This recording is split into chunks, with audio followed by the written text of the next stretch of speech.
what actually matters. What actually matters. What actually matters. I love this. Today, we're actually going to do something fun. It's actually a training.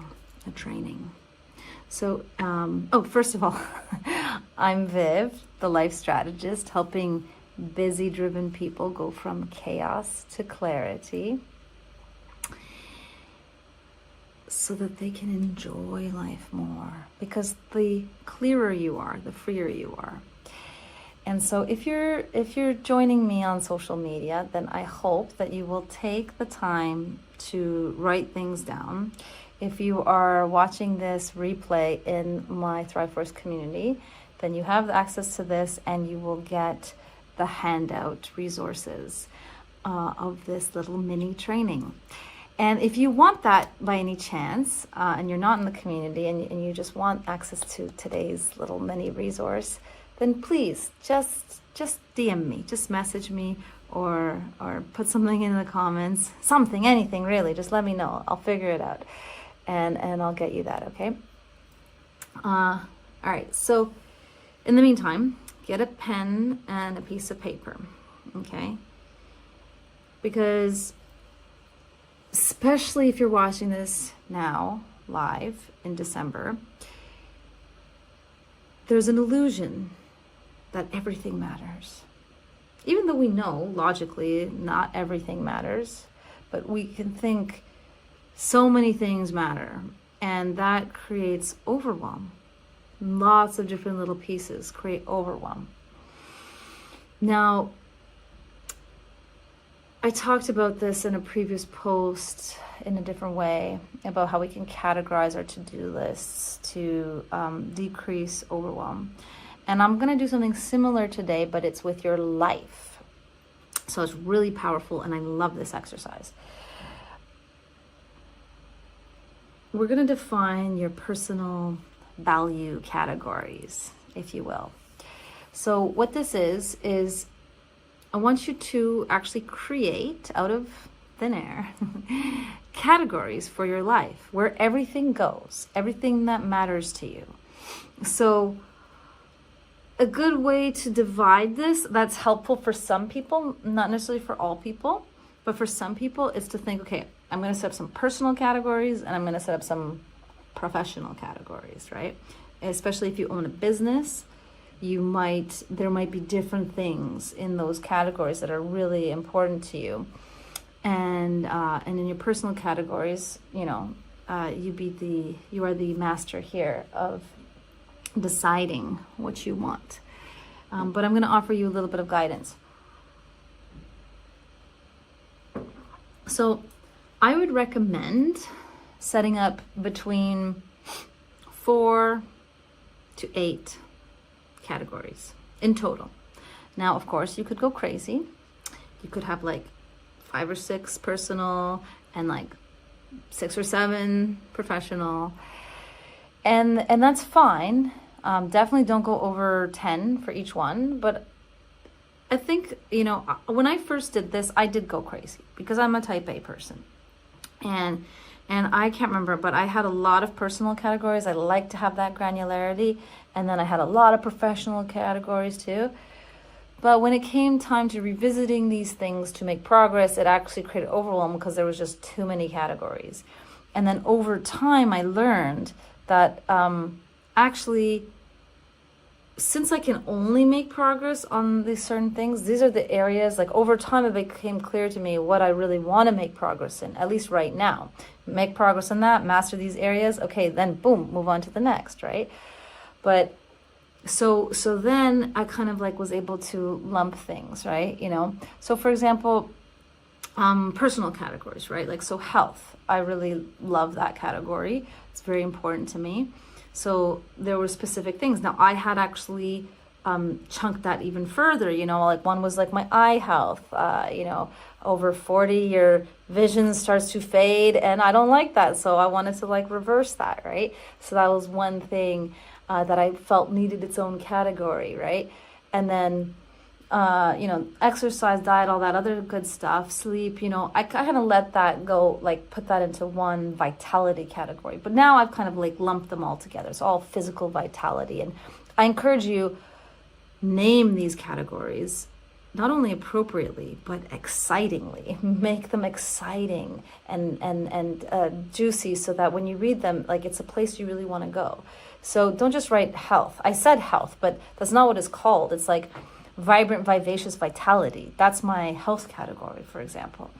And then, like personal relationships. So I could have just like family, right?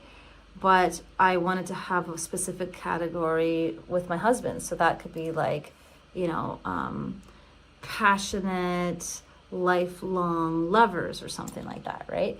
So it's like exciting. Like when I want to work on my marriage or develop my skills, my relationship skills, that could be there. Work on my patience.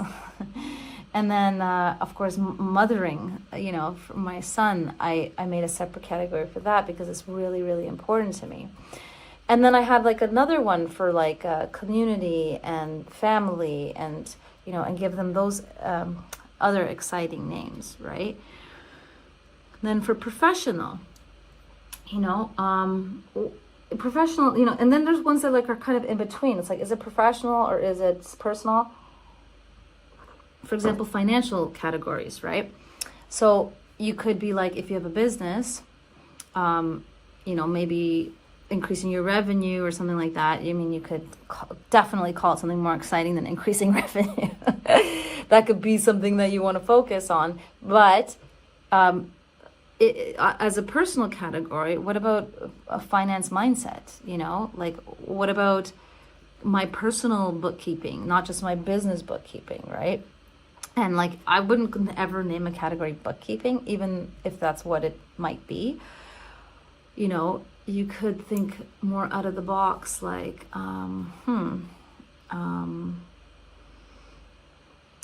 clarity with numbers or something, or like when I was getting organized, like before I developed my Thrive Mastery planning system, which I love, it got me so organized.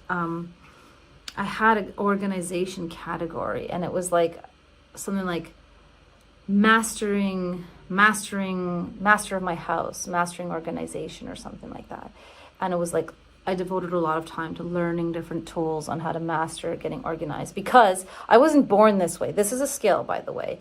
I literally was like drowning in chaos and low energy from not being able to pull out what's the next most effective piece, because I was also a new mom and it was just so hard to put it all together, right?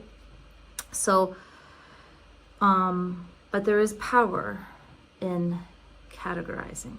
That is the lesson of today. So I'm giving you some examples, and I want you to take time. Like I said, there's an accompanying worksheet, and if you like that, just DM me. But pick out, get some,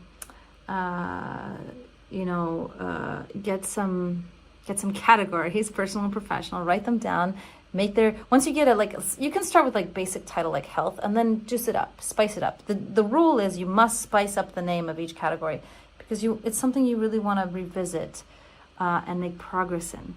Because these are the things, it's what actually matters in your life. That's what the point of the post of today is, the point of the training. And ask yourself the question, right? What matters most to me as a human? Not as a performer, not as somebody pleasing somebody else, but as a human. Like, what matters most to me? What matters most to me? And very important, there may be categories in your life that are not even existing yet, that are dormant or haven't been born, that are waiting for life, like perhaps exploring creativity. I remember for me, it was sewing, right? I want to make my own clothes, like just for myself, like not for sale or anything, but I didn't even know how to sew. And it's like, yeah. And my mom was like, why are you taking sewing lessons? Well, you don't need to use a sewing machine. Like, that's ridiculous. And I was like, I know, and it's frustrating because I'm not very good at it. Like, my dexterity is quite bad and the lines are like this. But I want to bring to life these visions I have in my head, and it's just for fun. It's just like, I want to be able to like think of something that I want to wear, and then I want to be able to make it, right? And just like, boom, that'd be fun. So that's just like one way that I wanted to bring creativity to life. And so it has nothing to do with my business, has nothing to do with my family or nothing, but it's just like an area of creativity that I wanted to explore. On my future list is woodworking. So be playful, right? Like, think about, like, if the world is your oyster, if you weren't a super busy mom or a super busy dad or a super busy person, right? Busy achieving and doing all these things, and you just had like the freedom to give yourself permission to really explore and do what lights you up, or what could light you up. Explore what lights you up. What might be there? And that might be a category in of itself, okay? Exploring light up factor. So I invite you. This can be really fun. And you know, I said don't make like 20 categories, but you know, even if you do, like as a brainstorm, it can be fun because like, okay, I did it, right? And it was really cool because I was like dreaming and dreaming. I'm like, yeah, I want that, I want this, you know? But then group them together, chunk it down, make it a little less overwhelming, right? Kind of see like, you know, and even if you end up with like 20 categories, well, then you can also think like, okay, I'm going to focus on these 5 or 6 or 7 this year. These are great, and I'm going to put this somewhere valuable, and I'm going to revisit in 6 months, 3 months, 6 months, or 9 months, or 1 year. I'm going by quarters, by 90 days. I'm going to revisit what matters most. Revisit what matters most. Visit what matters most. Think about what matters most. Write down what matters most. What matters most to you? What matters most to you right now? It might not be what will matter to you tomorrow or 10 days from now or 3 months from now or a year from now. But start. You'll start to see patterns of what really matters to you. And in time, you will get more clarity and you will start sailing your ship in the direction that you want. And that is a brilliant feeling, I promise you. Okay? So, if you have any questions, please post them in the comments. If you're in the community, post them in the comments. I'd love to answer them. Yeah, any comments, any questions. And if you want the sheet, DM me. Or if you're in the community, you have the sheet. And I'd love to hear your journey. I'd love to hear what matters to you. I'd love to hear the crazy names you come up with your categories. Please, please, don't be shy. Share. All right, and most of all, do it. Don't just think it. Do it. Write it down. Okay. So if you liked, if you're watching this on social media and you like this, please like, share, and follow, subscribe, and take good care of yourself, okay? Remember, you deserve to wake up with passion. You deserve to live with purpose. And you deserve to live with peace. And it's in your power to make it happen. So don't quit. Do it.